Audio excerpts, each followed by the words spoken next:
Marcelão e esse é o Jogos e Algo a Mais. Hoje vamos falar de Codenames, um jogo do Vlada muito popular porque é um party game, um jogo de festa, um jogo de animação, um jogo para muita gente. Muitos amigos vão até estranhar eu fazer um jogo desse, mas é porque é um jogo que tem várias aplicações interessantes. Saíram várias versões diferentes. Aqui no Brasil veio com código secreto, a minha versão ela é em inglês. E você tem inúmeras possibilidades de aplicação desse jogo, que nós vamos ver aí no nosso Algo a Mais. No jogo, nós temos dois times, que podem ser de 3, 4, 5, 10 pessoas diferentes, sem problema. E o objetivo desses times, né, é justamente identificar os espiões que fazem parte daquele time, estão aí misturados dentro da sociedade. Né?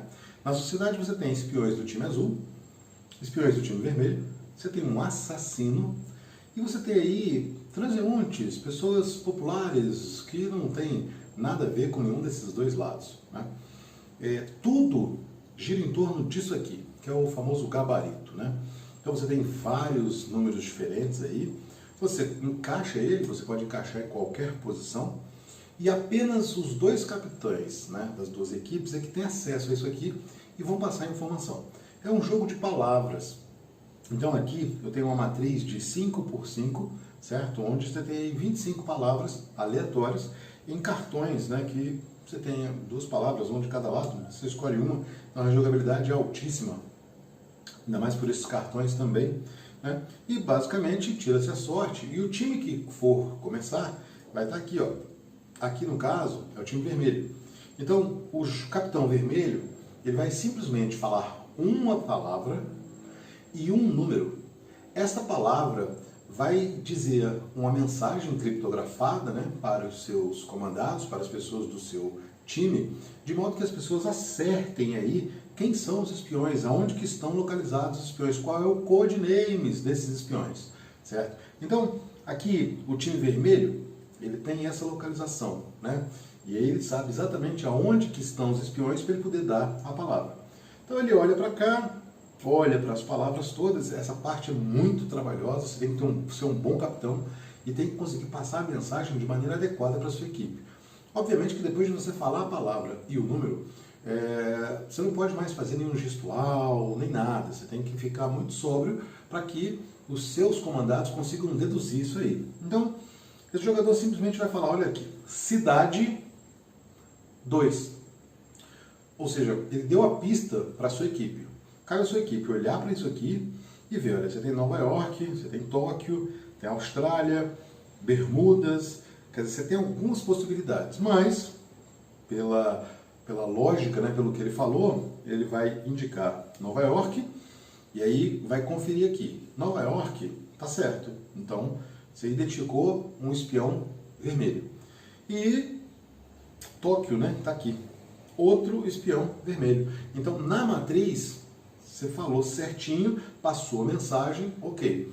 Os jogadores da equipe têm a possibilidade de falar mais uma. Você vai falar, você acertou as duas, você tem direito a uma livre, você pode chutar uma livre. Qual o problema de chutar uma livre? É porque você pode pegar o assassino. Se você matar o assassino, acabou o jogo, você perdeu. A equipe que matar o assassino, que identificar o assassino, perdeu o jogo. Aqui no nosso mapa, o assassino está aqui embaixo, né? Ele corresponde a presunto, né? Então você tem que fugir de alguma dica que indique isso aqui. Obviamente que o outro time está lá dando pitaco também para te atrapalhar, né? A vez da equipe azul, ele vai fazer a mesma coisa, olhar aqui concentrado, vai fazer uma coisa mais elaborada, vai fazer aqui jogo 3, ousado, né? 3 possibilidades. Então aqui tem a palavra dado, tem war, tem board, tem ball, né? Então o que vai ser? Né? Então vamos supor, decidiu que é dice, aí vai checar aqui no gabarito e verdade, né? Beleza. Decidiu a equipe colocar o or, só que o or não está marcado, então é um transeunte que está marcado aqui agora, não é de ninguém, automaticamente a vez dele acaba, o time azul acabou, perdeu a sua oportunidade, certo? Mas ele fica com isso na cabeça, olha, pô, ele deu uma dica de jogos, então como é jogos 3, talvez realmente o ball aí tivesse entrado, né? O board tivesse entrado, né? e esse war aí talvez não tivesse que estar presente. Então, quer dizer, é um jogo de palavras onde você tem que ter uma comunicação muito boa, a equipe tem que conseguir traduzir e conseguir ver nas palavras uma lógica. Muitas vezes a lógica do capitão não é a lógica que a equipe utiliza, né? Então é um jogo muito bacana, você vai jogar várias partidas disso, porque isso aqui se resolve aí em meia hora, 40 minutos, dependendo do tamanho da equipe, né? Equipes maiores, né, de 6 pessoas de cada lado, talvez fique um pouco mais confuso, mas é um jogo muito bacana, muito divertido, embora as pessoas no começo tenham dificuldade de dar pistas para mais de 2 códigos, né? Que na verdade você está tentando encontrar, né, localizar os seus espiões. São 8 espiões de um lado e 8 espiões do outro. O nono espião é justamente para quem começou. Então aqui, no caso, quem começou foi o vermelho teria um nono espião. Se por acaso a carta fosse azul, o espião seria esse aqui, né? Então seria 9 para o azul, certo? Então é um jogo bastante simples e que traz aí muitas horas de diversão para grupos grandes, né? Embora, foi o que eu disse, haja alguma dificuldade no começo para você entender, mas depois que você entende, é só festa, né? O nosso álbum a mais fala a respeito de Codenames, né? O nome Codenames é uma junção, né? É um neologismo em inglês, código e nome, né? Seria um apelido e faz menção aos espiões, né? Que pertencem à antiguidade. Na antiguidade clássica você já tinha isso. Os assírios tinham espiões que eram o olho do rei, que se misturavam aí na multidão para ver informações, né? Os persas, os gregos, os romanos, todos esses povos utilizaram espiões. Sun Tzu, no livro Arte da Guerra, menciona que em nações que não são belicosas, né, não precisa de espião, mas se você tem a pretensão, você tem que contar com esse espião. E o a mais interessante é que é um dos poucos jogos que eu consegui implementar em sala de aula.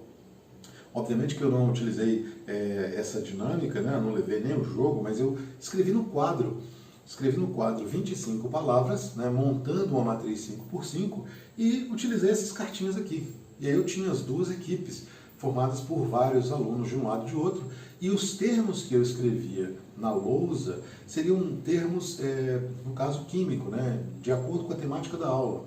Então, se eu ia dar uma aula sobre eletroquímica, colocava termos comuns em pilhas, em eletrólise, né, vários elementos químicos, enfim, para você fazer uma interação.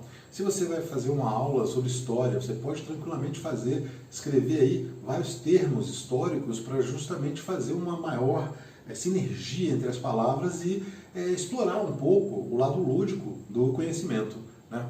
Se você gostou do vídeo, gostou da história, dê o seu joinha, compartilhe com amigos.